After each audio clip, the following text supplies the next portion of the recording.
fanno l'andeghe, non fare l'antiquato.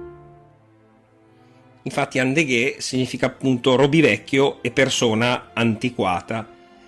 Deriva da andegar, voce celtica, che significa siepe di biancospino, che in latino è detto andegavium.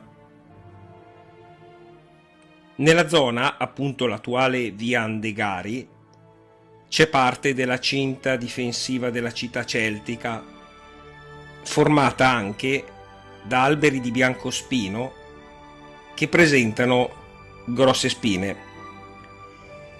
Nella via Andegari si stabilì una famiglia tedesca di nome Undegardi.